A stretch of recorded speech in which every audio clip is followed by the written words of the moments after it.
Hi everyone. Figured I'd just make a guide for Awakening Tamer, just because there hasn't been one since reworks. So here it is. I'm gonna be going over early game, mid game, and end game. Depending on where you're at in the game, it could be a little different for you. But I mean, you can kind of just do something like if you're in early game, you could potentially use like mid game combos for early game if your AP is low enough. And the same thing goes with end game to mid game. So all these skills right here, most of them can be used except for Celestial Slam. It has a use for the accuracy buff, but there's not really a point to use it because there's one, low damage on it, and two, it's also non-cancelable, and three, full moon has that same accuracy buff. So in general, you don't use this. I guess you can use that in Elvia. You use this all the time for going from pack to pack. Same with cloud stomping. This also gives a really good accuracy buff. It can be used in crypt if you don't have enough accuracy. We don't even use this. There's not really much of a point. I think you can use it in early game, but I'm not sure on the Z buff. But our group skill completely shadows over it, and if you use this with this gets canceled out, or vice versa. I think. Beast Rampage is like one of our main skills for PvP, right? And it used to be really good in PvE until they, turned it to shit with the reworks, really. So this is actually really bad now. I do not recommend using it. Intim is only used for cancels, like from pre-awakening into awakening. The damage is not worth it. If you do like cancel it early, it does not proc the damage. The damage actually like kind of, I guess it comes out slow, so it doesn't actually do the full damage. I'm not sure if add-ons proc with it though, like instantly. Um, Beast Dance is easily like your filler. I mean, it's easily like one of the best skills in the kit. It's weird, but Turtle has some of the biggest AoE we have on the class, weirdly enough, but it also has some of the best damage. It's basically only used for filler. White Tiger has a smaller AoE and is about the same like DPS overall than with Turtle. Vermilion Bird and Azure are not worth at all to use in PvE. Azure is only for like a beginning buff for Beast Dance Echo, of which Beast Dance Echo, White Tiger's pretty good on it. One of the better variations. The best DPS you can get out of this skill is Azure Dragon. So if you're somewhere like Gyfins, for instance, you can proc Azure Dragon, the buff, for this right after your pack on your way over to the next. And you can use this as like almost a pre-buff or just, damage early on before you get with your filler right here. So that's really good. And Azure is actually the highest DPS skill we have in this kit.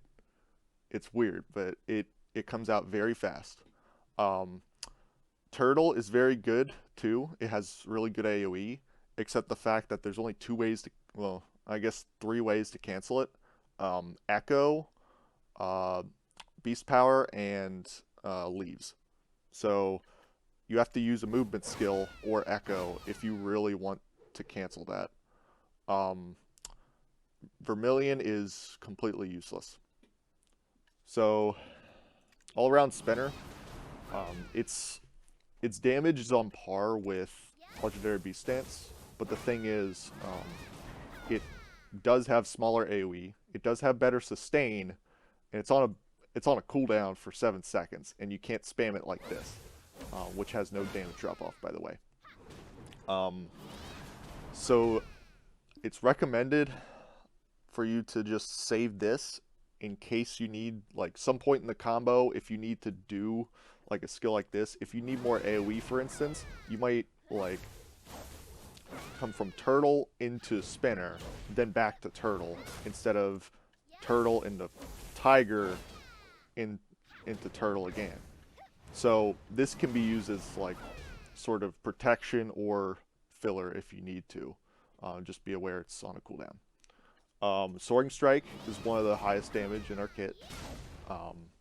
It's also a T3 add-on, so it's recommended you want this near the beginning of your combo. It doesn't have to be like the first one, because there's certain excels that come with it, with legendary piece power, and I guess there's ways to like make it come out faster, especially with like the accuracy buff from Full Moon or Celestial Slam. So personally, what I do, I'll use Full Moon with the accuracy buff, then I'll throw Soaring Strike after it. So it doesn't necessarily have to be the first thing in the combo. Skybound Stab? No, it's Garuda, alright. Garuda has fairly good damage. It's not the best in the kit. It's lower than this. So if you don't need this as a debuff, you throw this in. Now this does have more AoE than let's say White Tiger and most of the kit in general. So this is actually really good to use too. Good to spam somewhat, but not too much. Just like LBD here, it has a damage drop, no damage drop off. So it can be spammed as much as you want. Just be aware that it is not like the greatest damage in the kit. But I usually use it for the minus 20 DP magic debuff. Ascension, it's alright damage, kind of like Garuda. Of course, it's on a 3-second cooldown, so you can't necessarily spam that. Personally, I use Garuda into Turtle instead, or Garuda into maybe Tiger, I guess. It does have decent AoE though, so I mean, it can be used if you really want. It's just lower damage than this. Echo Pierce, I would only recommend it for certain cancels, and if you're gonna like do evasion behind like a target, you can throw out Echo Pierce before you use leaves or something. Main reason to use this is if you're using LBDE Turtle. So just the main cancel there. That's about it for that. It's relatively low damage, slow acting skill. Moonlight is one of our best DPS in our kit. You want to absolutely use this if you're like in smaller amount of targets. Like, I think it's not necessarily worth it with like bigger groups of mobs if you can't hit them all, because the AoE is quite small. But places like Hex, if you're just killing like an elite or something, Moonlight Strike is really good for that, and it's really good to proc add-ons on. I mean, it's the fastest skill we have, I think. I could be wrong, but definitely use this. Full Moon can be used in a number of places. What I usually do nowadays is I'll use Full Moon after Moonlight Strike. That's usually what I'll do for basically every spot now. It doesn't have 100% crit rate, keep in mind. It does have good damage, so it does keep up with most of the kit. Like, it has more damage than Garuda and stuff. So it is definitely, you definitely want to use it, okay? And I mean, there's ways to get this up to like, I think 80 or 90%. And I mean, of course that's going to lose a fair amount of damage, but it's still worth it to use. I use it near the beginning of my combo. So that's really good. Please use it. It can be used off of LBD and for cores, I usually go for Garuda. Not too much there. If you really want, you can go for LBD, but since you're spamming it, it's just not often that it comes in handy.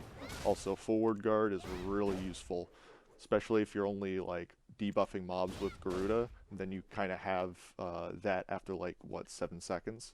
Yeah. So the forward guard comes really in handy, especially places like Hex. Let's see. So leaf weave. I don't know why they changed this shit.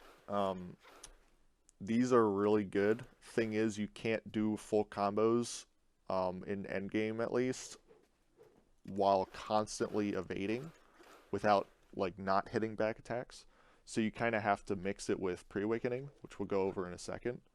But yeah, those are very, very useful. Howling is kind of meh. It's one of the worst skills in the kit, I think. I mean, it does like no damage. It's way too slow, and the pulling on it is mid. I mean, it's just not necessarily worth using, in my opinion. It can be faster and easier to cancel than the other pull skills we have, but it's just harder to use, in my opinion. So that brings us to pre-awakening. So there's only a few skills we use in here. There is an old thing, pre-rework, that people would use flash in the flows. I've tested it. It's not worth it at all. Not even for like the AP buffs and whatever, and the debuffs. It's just not worth it. It's way too slow, and 2 of the skills have no crit rate, and that sucks. Void, the main pull right here, you can have like 2 variations of it. There's one that goes off of evasion that you can do in the middle of it, which that I believe has longer range, but it's in like a cone almost, a very wide cone at that. But if you do this while standing, you can go 360 degrees around you, and both of those are extremely useful. Um, Obviously, highlighting skill. Then you got absorb. You always want to keep this in use. As soon as it comes off, you use it. It's a huge increase in trash. Just don't forget it. The only reason you have highlighting out is for that. That is it. Because highlighting does no damage right now. The past 2 years. Roaring used to be one of our pull skills. It is not worth the damage, so keep that in mind. You can use it though.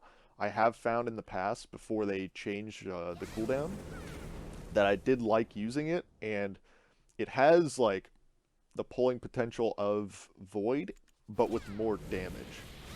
I think it's almost just as quick, if not maybe a little slower. So if you're really wanting to use it, I think you can. It's on a 9-second cooldown. It is not spammable anymore. Now this, one of our highest damage in the kit, because of course all the new skills are, it seems, for every class, but extremely high damage. You have to kind of flow into it though, or you get that lingering effect, which the lingering effect is a full iframe, which that's a PvP like thing. So you kind of have to excel it a little bit, which there's a couple ways to do that. Like coming from Awakening, hitting Bolt Jolt, which is LMB with Shift. You hit that right into Gowler, and it just instantly comes out. And even then, with Bolt combined, it is one of the highest damage skills we have. It is also probably the biggest AoE. It's on a 12-second cooldown, so you have to use it sparingly. It's not very useful like when you're pulling packs in mid-game, just because like you can only use it one every like 3 packs or so. So it's recommended like somewhere like Elvia, like orcs, you can actually one-shot packs with this, I believe. If not, it gets extremely close, depending on your gear. But yeah, I think that's all the things we need to go over here. There's one more thing. People use Fearful Trembling for the T3 add-on. I personally don't think it's worth it, just because it's very slow compared to Succession. It's very slow coming out, and I mean, there's not much else you can do. I mean, it's not really cancelable. Like it's just bad, honestly. I would recommend only using this T3 and completely taking this out of your combo, because it's not even 100% crit rate, only 3 hits. So, but that's about it there. Every other skill that I didn't mention is not worth using. So, yeah. Beginning game, it's pretty simple. All you got to do is kind of just really combo your movement skills. That basically gets you pretty far in this. There's some skills that I would recommend you use just to make it a little bit quicker. That's LBDE, where is it? Dragon. Dragon comes out very quick, and you can use Intim on a hotbar and have it instantly cast, pretty much, even when in a pre-awakening. So that makes it really handy for going pack to pack, because I could use, like, let's say tree climb. I could get to the pack, then just do that, then go to the next. Then I can do a few other skills, of which anything with movement is good. Even the ray bombs, it's not bad, but there is better. You can use the flight skill, it even does damage. It's really nice. You can use probably the Z buffs quicker if you're really worried about that. But I recommend anyone who's first starting Tamer to come to an early spot like this, just because it'll get you the hang of some of the movement, because movement's a big thing, especially like mid-game. Of if you don't have the movement down, you're going to be making a lot less. And I mean, a good like example of that is maybe, I don't know, like Nova, where the only reason of why Nova's so good in PvE, like mid-game at least, is because of her movement being so quick. So the quicker you can get from pack to pack, the more trash you're going to get. Just make sure you don't run out of stamina, right? It's manageable on this class. If you're somewhere like Polys, though, it gets a little hectic if you're going really fast. Just keep that in mind. But in general, just do what I'm doing. Just go from pack to pack here. This isn't the greatest example, but I am managing my stamina pretty well there. There's times when I will get very low on stamina. Just prioritize most of your movement skills minus evasion, because evasion takes off like a lot of stamina compared to some of the other ones. So if you can keep away from evasion, which you won't be able to 100% keep away from it, you should be able to get a lot faster with clearing. Of course, if you're starting on seasonal, you're going to have to do things a little differently, just because you're lower AP and stuff. As I said at the beginning of the video, I recommend you use like mid-game combos, which I mean we'll talk about next in a minute.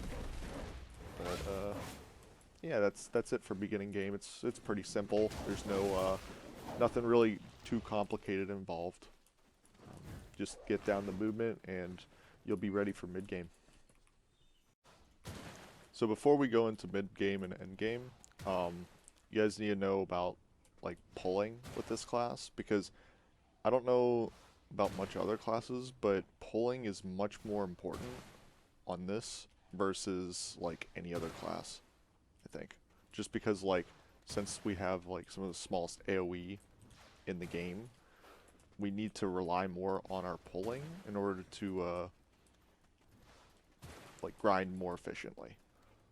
So for instance, you want to make sure that, of course, you're pulling 10 mobs at a time, but you also want to make sure that no other mobs are going to interrupt you or get aggroed on you during your combo, because if that happens, you're going to have a straggler that's going to last a few packs. And here's maybe a good example. So I'm here in Sakraya, right? And I'm going to pull as much mobs as possible. Okay, that's roughly 10, I guess. So we got one mob left over here, right? And if he wasn't just still standing there, he would have, yep, there you go. He's kind of just going to linger a little longer than most. And that's something we do absolutely not want. We want something like that minus that aggro. So, at least in Sakraya, I mean, this is a fairly extreme example just because Sakraya is, like, really, really good for pulling mobs. They aggro extremely easily. You want to be as far away as possible and try to get the edge of your Void AoE or whatever pull AoE you're using, and kind of use the edge to aggro as many mobs as possible. And I think the number one, like, I guess way to do it is like choose a point in the grind spot that you want to be at every time you want to pull. So let's say I want to go here and maybe pull as many mobs as possible. So as long as you have like these certain points on the grind spot, so like for every 10 mobs you'll want like 1 point, that's when your pulling gets extremely good. And that's kind of what I do for like my Sakraya videos and stuff. I'll try to remember where my pulling is for every single pack in the rotation. And once you get that down, your efficiency, your numbers go up extremely high compared to just messily going through the mobs like any other class. This class definitely is different from other classes in that aspect, because like Megu has the AoE to, she'll do her ranged aggro, and then she'll just start nuking skills, and it doesn't necessarily matter that she didn't pull all the mobs. Some of the AoE is actually going to touch them, and if she has any stragglers whatsoever, she's just going to passively kill them. So it doesn't matter as much to bigger AoE classes, but for this one, you definitely want to strategize your pulling, because if you get the pulling down, that's literally half the battle. It's not only because of the combos. It's you gotta rely on pulling. Anyways, we can get to mid game and end game now. Both of them use pulling a lot. Mid game more than anything. So mid game, you'll want to cycle 2 skills: Full Moon and LBD Echo. So what you're probably going to want to do for most spots is to keep it on Turtle. You're gonna want to prioritize Turtle for almost every mid game spot, just because like you rely more on AoE there than small AoE with high damage and stuff. So you're gonna want to use only Turtle and Full Moon, LBD Echo, and you want to cycle them per pack. So it'll look something like this. So let's do Full Moon first, right? And you always want to end on Garuda, I think. Or you want to at least put Garuda in there somewhere. Not only do you get the add-on from it, but it lets you go from Turtle. So you want to go Turtle, Garuda, Turtle. So you'll keep the AoE that you need, and you won't have to like sacrifice AoE for any damage. The next pack could be something like I don't know, like get to the next pack. Say you use Soaring, then you start off with the LBD, go to Echo, and you can cancel Echo, so you'd have to cancel it as quick as possible, then go Garuda or Turtle. So you always have to animation cancel echo somehow. And what I find myself doing as well, if I use leaves way too much, I will go from echo to echo pierce, then to Garuda, and then I can follow up with like turtle or whatever I need. It's just up to you. But what I personally do for mid game is I will for full moon and beast echo, I will keep attack speed on it, because attack speed is very important for this class compared to others, because we have a lot more skills. So if we can do a lot more skills faster, I think it's better than just having one skill that just nukes something, if that makes sense. So you'll want to cycle these, right? Use this usually. Moonlight, you want to use as often as possible to get to pack. You're not necessarily using it for damage. You want to save Spinner for your Black Spirit Rage, because you're going to get it very often, and you don't want to keep that down. That's also where I would recommend getting a Tongue Grad accessory. I go for a ring, just so it's not in the way. I get more AP from the distos, blah blah blah. But it'll let you store more energy, and in turn, I actually see that increasing my trash.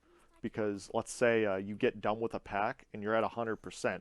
Well, you can do another pack at 100% if you forget about it. So it's not going to be perfect, but as long as you're not capping, you're not wasting Black Spirit Rage. That's the general idea of it. Gowler is definitely something you may want to use at the beginning of a combo, not necessarily as a debuff, but just for some extra damage. Let's say, I don't know, those are the mobs. I'll pull them, and then I'll maybe just pop Gowler while they walk to me if they're outside of my AoE, just so you get that extra damage. Of course, it's on a long cooldown, so you can't do it much. A cancel I use during mid game is I will use soaring from Intim. So I'll do intimidation, hit legendary beast power, and then hit soaring, and it speeds up the animation quite a bit. And it's kind of good to use if you're pulling and then like that. So I just pop 3 skills in that just one animation almost. Like, it's that quick. That will speed yourself up a lot, and you want to keep soaring up as much as possible, because there's going to be a 3-second gap of where you don't have that T3 add-on. So the more you use that, the more uptime you're going to have on it. So it's definitely something to keep in mind. Personally, I will use attack speed on it, because usually if I have that active, I'm still hitting mobs. But if I get to a next pack, by then it will probably be out, and I'll use like Full Moon or Beast Echo to proc the other attack speed add-on until this is cooled down. So in general, you want to keep your attack speed up. I mean, that's a general PvE thing, but it's a little complicated on ours because, well, the long ass cooldown. Let's see, is there anything else? You can use Cloud Stomping to finish off packs. It doesn't do crazy amount of damage, but it's definitely nice. Let's say you're at orcs on a weapon, for instance, you can take out a whole pack with that. Or if you got them low, you can just kind of start moving on to the next pack with Cloud Stomping.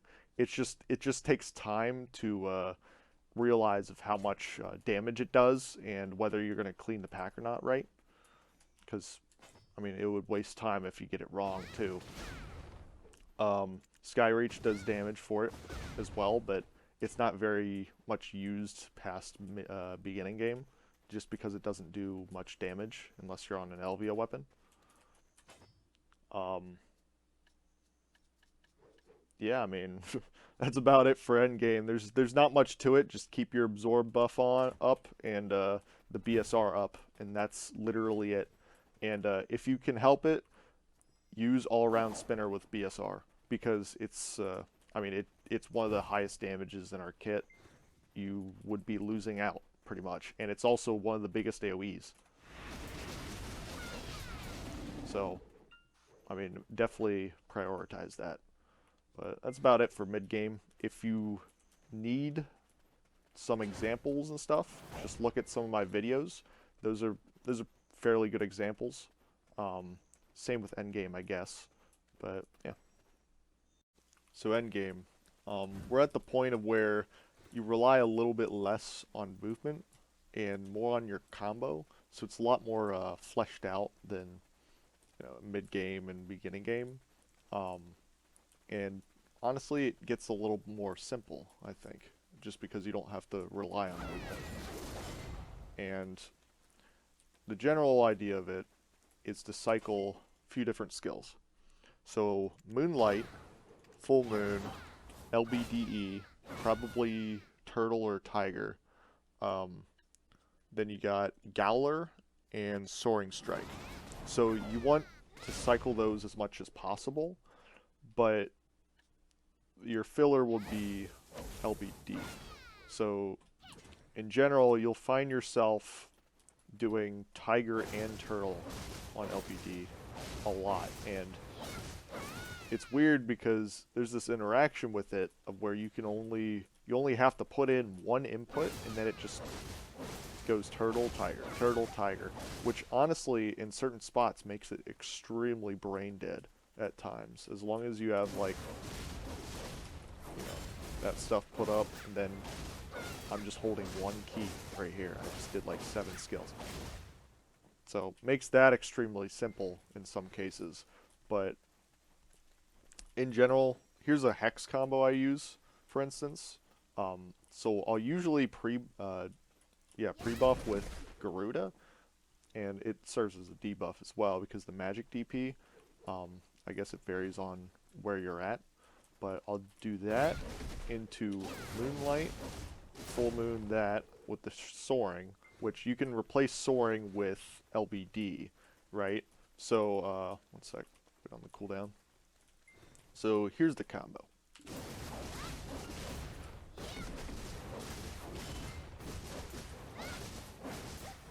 Or something like that.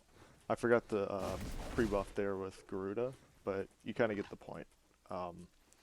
At that third part of the combo, you can go with Garuda, but you could also go with just only Turtle and Tiger, because you're kind of just waiting on cooldowns. There's a couple skills that you can throw in pretty much anywhere at the beginning of these little combos between the evasion, and that is Gowler. So let's say I'm on the second part of where I go Garuda, that, I can just throw out Gowler right there before using evasion and getting behind him.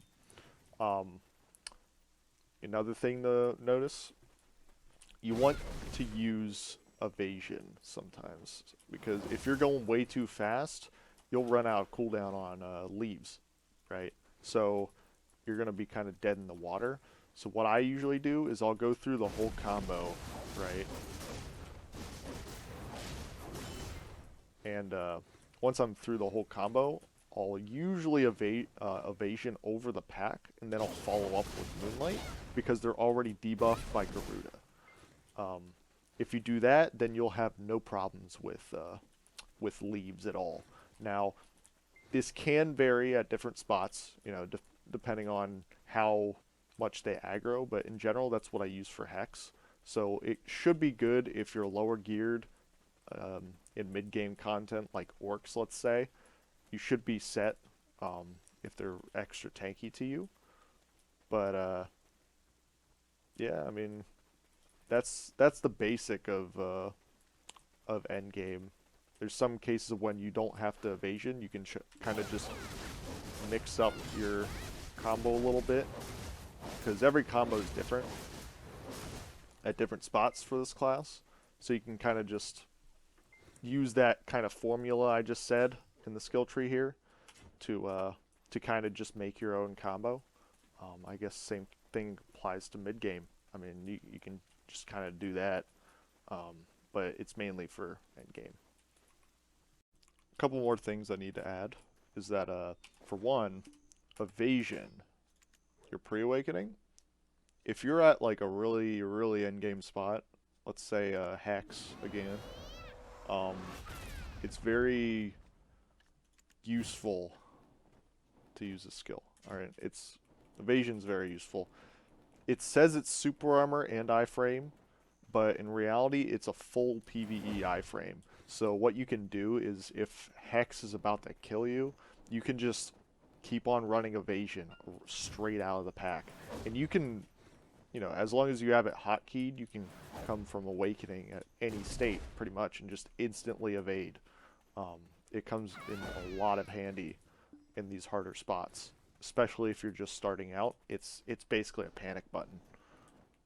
It'll get you out of there free, unless you get like one shot or something back attacked. I don't know, but that is a good thing to note.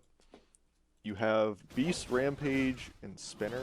So, as I said at the beginning of the video, Spinner's fairly good for damage, but what I would recommend doing is, besides BSR, I would use this if you're in danger and you need sustain, because it has really, really good sustain. Yeah, so 40 HP per hit, and you get 11 hits, so it gets pretty good in like a big pack of mobs and stuff. Plus, forward guard is pretty nice because most of our damage is unprotected in PvE. You got Beast Rampage as well. I also use this at places like Hex. If there's a situation where I don't have anything else on cooldown, I'm gonna use it. It is like the worst damage in Awakening, but it's just really good for sustain, and it does do a little bit of damage, so I don't have to like Q block or something if I want to gain more health. So sustain, it's pretty good, not for damage, but that is literally the only use for BR right now. Spinner, as I said, you can use that wherever. Just be aware that it does have good sustain, so you might want to keep that for panic button. Overall, Tamer Awakening isn't that bad of a class in PvE. It just needs a little bit more like AoE and stuff. But I mean, at least I hope my videos show that, it's not that bad of a class that people may think. It's just, it does need more AoE, I think. Maybe a little more damage. I don't know much, but what I do know is that if you want to like contest with other classes in terms of trash numbers, you're going to have to run elixir rotations. Even then, a lot of the meta classes, they will pull more trash than you. All right, there's no way around it. It's just how the meta is right now.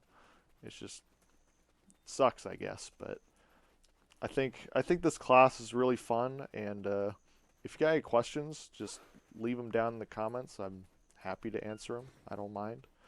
I don't mind helping. So, anyways, this class isn't as bad as people think, and well, I hope you learned something from this video. See ya.